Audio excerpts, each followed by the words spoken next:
Hey everyone, today in this video, I'm going to show you how to create a map with the Dreame L40 Ultra. If you're interested in the L40, the link to it will be in the video description.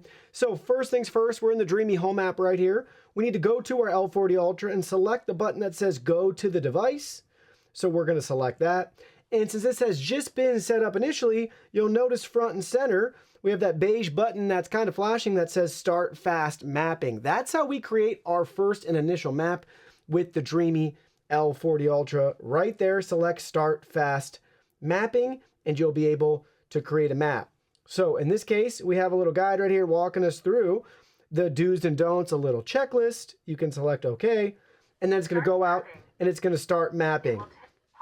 Now in our case, we don't want it to map right here, so I'm going to go place it where it needs to be, and then we'll watch as it maps, and we'll come back and we'll see the populated map. All right, we have the vacuum placed. Hit start fast mapping, checklist, hit OK. Now it's going to go out and map. It'll take around 5 minutes or so, depending on how large your house is and what sort of obstacles it will encounter. But for multiple rooms, I'd say your average sized single story home, expect 5 minutes, maybe 10 at the most, again, depending on your square footage, for it to make its map.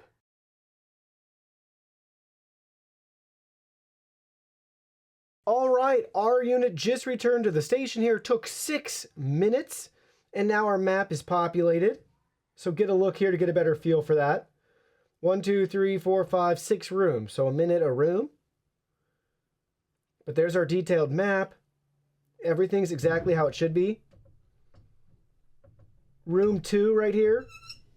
That's going to be a stairwell and a landing. That's what has that corner there. So did a really good job mapping a lot further than the vacuum's able to go, which is pretty sweet.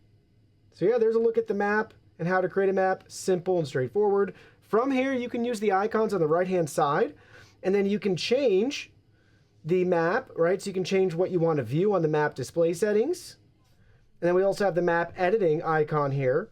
So we have lots of features there. And at the bottom, we have multi-floor map management. So we can go here, and if we want to create even more maps, we can do that. For multi-floor mapping, you have your map switching method, and then you could create a new map down here at the bottom. So that's how you can add even more maps with the L40 Ultra after your initial map is set up. But a lot of features that you can then go over and dive into to make sure you get your map exactly how you want it.